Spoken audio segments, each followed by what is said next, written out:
रामनगर नाम के गांव में रघुवीर और जानकी नाम के पति पत्नी रहते थे। उनका एक बेटा था, श्याम, जो एक बहुत ही बड़ी आईटी कंपनी में जॉब करता था। उनके साथ घर में राम भी रहता था। राम रघुवीर के दोस्त का लड़का था, जिसके माता पिता उसके बचपन में ही दुर्घटना में चल बसे थे। राम का कोई रिश्तेदार नहीं था, इसीलिए रघुवीर ने राम को अपने ही घर पर रखा था और राम को कभी माता पिता की कमी महसूस नहीं होने दी। श्याम और राम दोनों में एक दूसरे के प्रति गहरा प्रेम था। राम का एक बहुत बड़ा शोरूम था, दोनों अच्छे कमाते थे। साथ ही साथ उनके घर में रघुवीर की बहन राधा भी रहती थी। वो एक विधवा थी। राधा बुआ का उनके घर में बहुत बड़ा योगदान था, इसीलिए घर में उनकी बहुत चलती थी। कोई उनकी बात को नहीं टालता था। एक दिन राधा रघुवीर के पास आती है और उनसे, भैया, क्या आपने दोनों लड़कों को जिंदगी भर कुंवारा ही रखना है? रघुवीर थोड़े मॉडर्न सोच का था, वो अपने बच्चों पर किसी प्रकार का दबाव नहीं डालना चाहता था। लेकिन राधा के बार बार बोलने पर रघुवीर श्याम और राम के पास जाता है और उनसे, देखो बच्चों, अब तुम दोनों बड़े हो गए हो, दोनों अच्छा कमा भी लेते हो, तो मैं सोच रहा हूँ कि अब तुम दोनों की शादी कर दो। ठीक है पिताजी, जैसा आपको ठीक लगे। राम, तुम क्या कहते हो बेटा? अंकल, मेरे माँ, पिताजी, भगवान सब कुछ आप ही हो। मेरे जीवन का हर निर्णय लेने का आपको पूरा अधिकार है। लेकिन श्याम मेरे से बड़ा है, तो पहले श्याम की शादी करते हैं, फिर मेरी। अच्छा बेटा, 1 साल तुमसे बड़ा क्या हुआ? तुम तो पहले मुझे ही फंसा रहे हो। फिर नहीं तो क्या, पहले तो तेरी ही शादी होगी भाई, बाद में मेरी शादी। पहले तेरी शादी में बहुत मजे करूंगा, फिर आराम से शादी करूंगा। क्यों अंकल? दोनों के दोनों नालायक होते जा रहे हो दिन भर दिन। अब देखो, तुम दोनों की मैं एक ही साल में शादी करवा देता हूँ। हाँ हाँ पिताजी, ये बिल्कुल सही होगा। रघुवीर श्याम और राम में जब इतना सारा स्नेह देखता है तो उसे बहुत अच्छा लगता था। मुस्कुराते हुए रघुवीर वहाँ से चला जाता है और श्याम के लिए लड़की ढूंढना शुरू करता है। कुछ दिन ऐसे ही बीत जाते हैं। रघुवीर श्याम को अलग अलग लड़कियों की तस्वीरें दिखाने लगा, तो श्याम रघुवीर से, वो पिताजी, मैं। हाँ बेटा बोलो। अरे अरे, डरता क्यों है भाई? बता दे, प्यार किया तो डरना क्या? राम, श्याम, दोनों साफ साफ बताओ, क्या बात है? पिताजी, मैं मीरा नाम की लड़की से प्यार करता हूँ और उसी से शादी करना चाहता हूँ। क्या? श्याम, ये तुम क्या कह रहे हो? ये तो घोर अनर्थ है, अनर्थ। क्या तुम्हें पता नहीं हमारे घर के संस्कार क्या है और तुम अपने पिता से ये बात कर रहे हो? जरूर इस राम ने तुम्हें बिगाड़ा है। अरे वाह, ये लो, मैं भला उसे क्यों बिगाड़ूंगा? शाम की कंपनी में ही जॉब करती है मेरी होने वाली भाभी। अरे यार राम, तू तो आज मुझे मरवा ही देगा। जरा चुप हो जा भाई। वो बुआ, बस जरा बात तो सुन लो मेरी। चुप करो, तुम्हारी शादी इनमें से ही एक के साथ होगी। भूल जाओ कि तुम किसी और लड़की से प्यार करते हो। नहीं बुआ, आप एक बार उससे मिल तो लीजिए, प्लीज बुआ। हमें सब पता है कि जो लड़की अपने आप अपने लिए वर ढूंढे, वो लड़की कैसी होगी, उसका चरित्र कैसे होगा। राधा बुआ की बात सुनकर श्याम वहाँ से गुस्से में चला जाता है और कुछ देर बाद रघुवीर श्याम के कमरे में जाकर, श्याम बेटा, तुम तो जानते हो कि तुम्हारी बुआ पुराने ख्यालों की है, उनकी बातों का बुरा मत मानो। हाँ पिताजी, मैं जानता हूँ, लेकिन कम से कम आप तो एक बार मीरा से मिल लीजिए। अरे हाँ हाँ हाँ, क्यों नहीं भाई, जरूर मिलेंगे, जरूर मिलेंगे। जब मियाँ बीबी राजी तो क्या करेंगे पिताजी? वाह वाह वाह वाह, क्या बात कही है मैंने भाई। शायद अब मुझे शायर भी बनना पड़ेगा। देखो देखो पिताजी, मुझे कैसे छेड़ रहा है ये। रुक जा बेटे, तेरा भी वक्त आएगा, तब तुझे देख लूंगा मैं। अरे भाई, मैं तो अंकल जैसे कहेंगे, जिससे कहेंगे उसी से शादी कर लूंगा। मैं बड़ा सीधा साधा प्यारा बच्चा हूँ, है ना अंकल?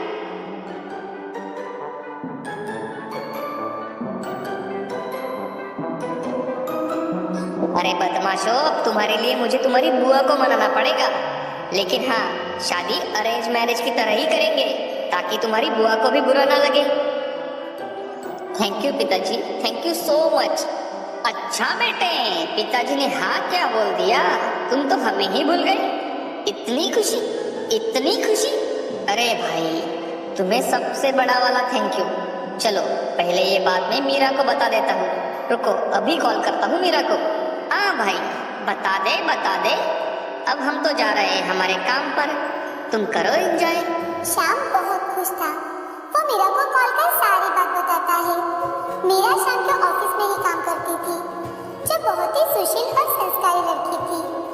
अब श्याम और मीरा की अरेंज मैरिज की तरह ही बड़े धूमधाम से शादी हो जाती है। सभी बहुत खुश थे। श्याम और मीरा की शादी की सारी रस्में खत्म हो चुकी थी कि एक दिन राधा बुआ। श्याम, शादी की सारी रस्में पूरी हो चुकी है, लेकिन सबसे खास रस्म अभी बाकी है। वो कौन सी बुआ? अरे बेटा, हमारे कुलदेवी का दर्शन तो अभी बाकी है। जब तक तुम दोनों कुलदेवी का दर्शन नहीं कर लेते, तब तक तुम दोनों अपना पारिवारिक जीवन शुरू ही नहीं कर पाओगे। हमें कल ही कुलदेवी के दर्शन के लिए जाना होगा। चलो आप सब सो जाओ, कल सुबह हम जल्दी ही निकलेंगे।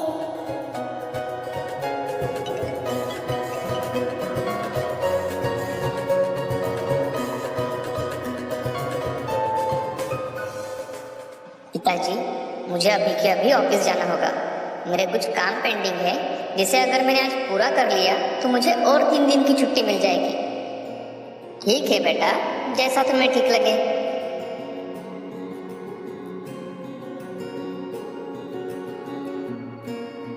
मीरा, मुझे कुछ काम से ऑफिस जाना पड़ रहा है, मैं जल्द ही वापस आ जाऊंगा। जी, जल्दी आना, मैं आपकी राह देखूंगी।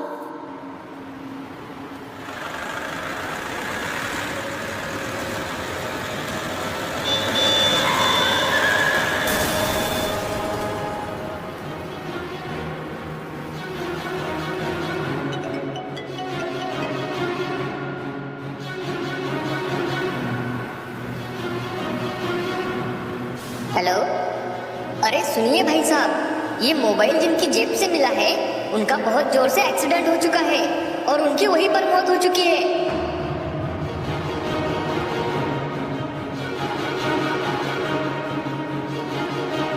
क्या हुआ राम, क्या बात है? अंकल, शाम का एक्सीडेंट हुआ है और उसी में उसकी डेथ हो गई है अंकल।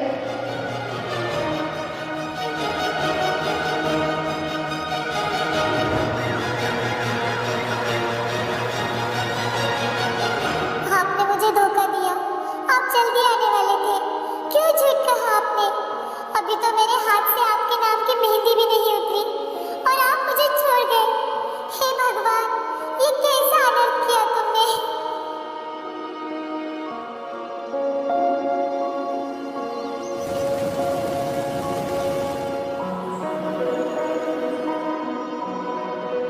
बहन जी, मैं चाहती थी कि अब मैं अपनी बेटी को अपने साथ लेकर घर जाऊं। नहीं माँ, मैं शाम की यादों के साथ यही रहना पसंद करूंगी। मेरी शाम की यहाँ कई सारी यादें बसी हुई है माँ, मैं यही रहूंगी माँ।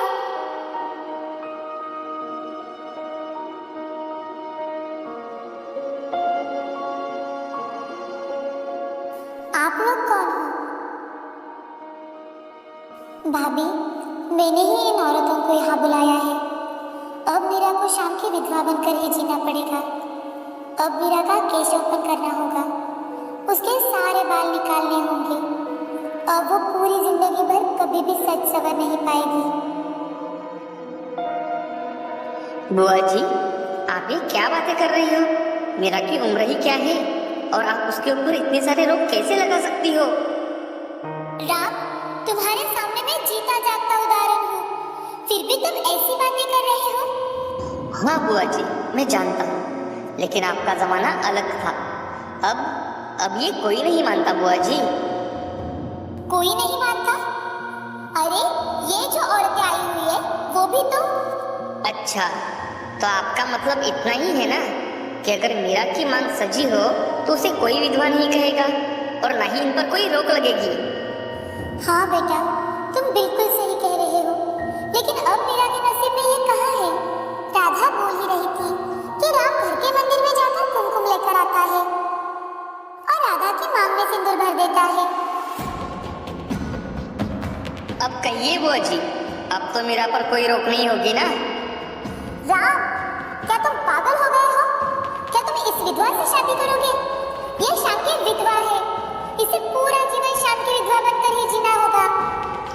बस दीदी बस, बहुत हो गया।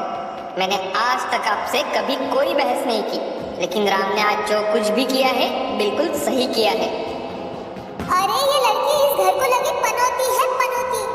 इसने तुम्हारे एक बेटे को निगल लिया है, फिर भी तुम इसी की ओर से बोल रहे हो। दीदी, जब आप विधवा हुई तब मैं बहुत ही छोटा था, इस कारण मैं कुछ नहीं कर पाया। लेकिन अब नहीं दीदी, मीरा हमारी बेटी की तरह है। एक बार उसकी जगह अपने आप को रख कर देखो। उसकी जिंदगी की नई शुरुआत होने से पहले ही उसके साथ ऐसा हुआ है। अब हमारा शाम तो कभी वापस नहीं आएगा, लेकिन क्या हम उसका कसूरवार मीरा को मान ले और उसे पूरी जिंदगी उसकी विधवा बनाकर अपने घर में बिठाए? मुझे ये हरगिज मंजूर नहीं है दीदी। अब राधा की भी आंखों से आंसू आ जाते हैं और सभी को अपनी गलती का एहसास हो जाता है। अब कुछ ही दिनों बाद रघुवीर मीरा और राम की शादी करवाते हैं। तभी मीरा रघुवीर के पास जाकर, पिताजी, आपने फिर से मेरी दुनिया बसा दी। पिताजी, श्याम मुझे हमेशा कहते थे कि मेरे पिताजी तुम्हें अपनी बेटी जैसा प्यार करेंगे। मेरा बेटी, मेरा भी तो यही फर्ज था कि तुम अपना सारा जीवन अच्छे से बिता पाओ। खुश रहो बेटी। मीरा और राम रघुवीर के पैर पकड़ते हैं और रघुवीर राम और मीरा को उठाकर अपने गले लगा लेता है। इस कहानी से हमें ये सीख मिलती है कि हमें परिस्थिति अनुसार अपने जीवन के नियमों को बदलना चाहिए। अपने विचारों से दूसरों को दुख ना हो, ऐसा जीना चाहिए। सुवर्णनगर नाम के गांव में रागिनी अपनी 3 बेटियों के साथ रहती थी। उसकी बड़ी बेटी राधा 12 साल की, मझली बेटी मधु 9 साल की और सबसे छोटी बेटी मीना 6 साल की थी। रागिनी के घर के हालात कुछ अच्छे नहीं थे। वो अपनी बच्चियों का बड़े ही कठिनाइयों का सामना कर पालन पोषण कर रही थी। वो खुद भूखी रहकर अपनी बच्चियों को खाना खिलाती, जो काम मिले वो काम किया करती थी।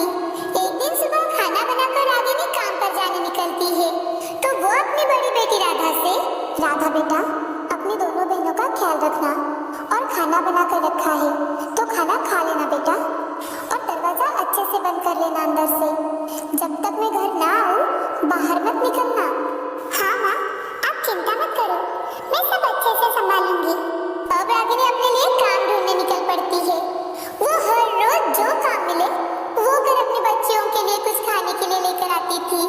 उस दिन पूरा दिन काम ढूंढने पर भी उसे कहीं पर भी काम नहीं मिला तो वो हताश मन से घर आती है। तो राधा अपनी माँ से, माँ क्या हुआ, क्या आज भी आपको खाली हाथी लौटना पड़ा है? हाँ राधा बेटी, मुझे आज भी कहीं पर भी कोई काम नहीं मिला। तभी मीना भागते हुए रागिनी के पास जाती है और वो अपनी माँ से, माँ, माँ घर आने में कितनी देर करती हो हमेशा? आज क्या लेकर आई हो? मुझे बहुत भूख लगी है माँ। मैं दीदी को कब से खाने के लिए मांग रही हूँ, लेकिन दीदी है जो बोलती है माँ को आने दो, फिर साथ में ही खाना खाएंगे। बताओ ना माँ, मुझे बहुत भूख लगी है। रागिनी मीना को गले लगा लेती है और राधा से, राधा बेटा, मीना को खाना क्यों नहीं खिलाया? माँ, हर रोज आप अकेले ही खाना खाती हो तो मैंने सोचा क्यों ना आज हम सब मिलकर खाना खाएं।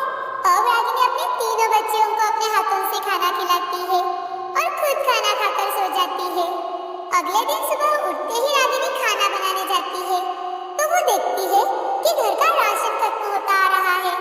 अब वो और ज्यादा मेहनत करने की ठान लेती है। घर से निकलते ही आज उसे मजदूरी का काम मिल जाता है। अब वो हर रोज वही काम करने वाली थी। वहाँ उसे दिन भर काम कर 100 रुपए ही मिलते थे, लेकिन फिर भी वो मन ही मन, काम मिले तो करो, ना मिले तो भूखे रहो। इससे अच्छा है कि क्यों ना हर रोज यही काम करूं, कम से कम बच्चों को भूखे पेट तो नहीं रहना पड़ेगा। अब कुछ दिन ऐसे ही बीत जाते हैं। एक दिन हर रोज की तरह रागिनी अपने काम पर जाने के लिए निकलती है तो वो रास्ते में एक लड़के को बेहोश हुआ देखती है, लेकिन कोई उसकी मदद नहीं कर रहा था। ये देख वो मन ही मन, अरे ये बच्चा कितना छोटा है और इसका कितना सारा खून निकल रहा है। अगर इसे अभी के अभी अस्पताल लेकर नहीं गए तो इसकी तो जान भी जा सकती है, लेकिन कोई मदद भी तो नहीं कर रहा। क्या करूं, कुछ समझ में नहीं आ रहा। मदद तो करना चाहती हूँ, लेकिन मैं किसी उलझन में नहीं फंसना चाहती। हाँ, मैं इसकी मदद जरूर करूंगी। अब रागिनी उस बच्चे को अपनी गोद में उठा लेती है और भागते हुए कुछ ही दूरी पर एक जो अस्पताल था उसमें उसे ले जाती है और डॉक्टर से, डॉक्टर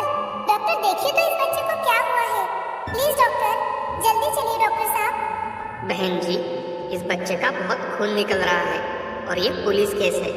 जब तक यहाँ पुलिस नहीं आती और जांच पड़ताल नहीं करती, तब तक हम कुछ नहीं कर सकते। नहीं डॉक्टर साहब, ये बच्चा बहुत देर से बाहर पड़ा हुआ था। इसका बहुत खून बह चुका है।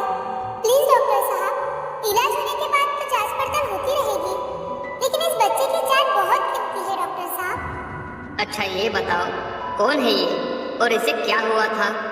डॉक्टर साहब, मैं नहीं जानती कि ये कौन है और इसके साथ क्या हुआ है, लेकिन ये मुझे रास्ते में पड़ा दिखाई दिया तो मैं इसे लेकर यहाँ चली आई। डॉक्टर साहब, इसका जल्द से जल्द इलाज करवा दीजिए। रागिनी की बात सुनकर डॉक्टर उस बच्चे को इलाज के लिए लेकर जाते हैं और जब तक उस बच्चे को होश नहीं आता, तब तक रागिनी अस्पताल में ही रुकती है। वो आज काम पर भी नहीं जा पाई थी, तो आज उसे मजदूरी भी नहीं मिलने वाली थी। दूसरी ओर मधु और मीना अपनी माँ की राह देखते देखते सो जाती है। राधा बहुत परेशान हुए जा रही थी। देर रात रागिनी घर आती है और दरवाजा खटखटाती है, तो राधा बहुत डर जाती है। कौन? राधा, मैं हूँ बेटा, दरवाजा खोलो। राधा भागते हुए दरवाजा खोलती है और अपनी माँ के गले लग जाती है और अपनी माँ से, माँ आज कितनी रात हो गई आपको? कहाँ थी आप? मुझे बहुत डर लग रहा था माँ। अब रागिनी राधा को सारी बात बताती है और दोनों खाना खाकर सो जाती है। दूसरे दिन सुबह उठते ही रागिनी अपने काम में जुट जाती है कि तभी एक आदमी रागिनी के सामने गाड़ी से नीचे उतरता है और वो रागिनी को आवाज देते हुए, रागिनी जी, रागिनी जी। जी कौन? आप रागिनी जी है ना? जी भाई साहब, मैं रागिनी हूँ, लेकिन मैंने आपको पहचाना नहीं। रागिनी जी, मैं उसी बच्चे का पिता हूँ जिसे आपके कारण कल फिर से नई जिंदगी मिल पाई है। आदमी बोल ही रहा था कि उसकी नजर घर के सामने ही लगे हुए फोटो पर जाती है और वो रागिनी से, रागिनी जी, ये मेरे पति की फोटो है। 4 साल पहले कंपनी में काम करते वक्त एक खराब मशीन के कारण शॉक लगने से इनकी मौत हो चुकी है। क्या आप इन्हें जानते थे? अरे ये तो राकेश है, ये मेरी कंपनी में ही तो काम करता था। मुझे माफ कर दीजिए रागिनी जी। तभी रागिनी की छोटी बेटी मीना अपने फटे पुराने कपड़ों में वहां आ जाती है और वो अपनी माँ से, माँ दिवाली आने वाली है तो मुझे ढेर सारे कपड़े और खिलौने चाहिए माँ। और हाँ माँ, सबसे पहले मुझे आप ये बता कि खाने के लिए रोटी कब बनाओगी? आप हर रोज चावल ही पकाती हो। मुझे चावल नहीं खाने माँ, मुझे अच्छे नहीं लगते चावल। मीना की बात सुनकर रागिनी मीना को गले लगा लेती है और उसकी आंखों में से आंसू आ जाते हैं। मीना की बातों से उस आदमी को रागिनी के घर के हालातों की खबर हो जाती है और वो रागिनी से हाथ जोड़कर, रागिनी जी, मुझे माफ कर दीजिए। आज आपके कारण ही मेरा बेटा जिंदा है और राकेश ने भी हमारी कंपनी के लिए बहुत कुछ किया है, लेकिन हमने कभी ये देखने की कोशिश ही नहीं की कि आखिर हमारी कंपनी में अगर किसी की मृत्यु हो जाती है तो उसके परिवार का क्या होता होगा। उस आदमी को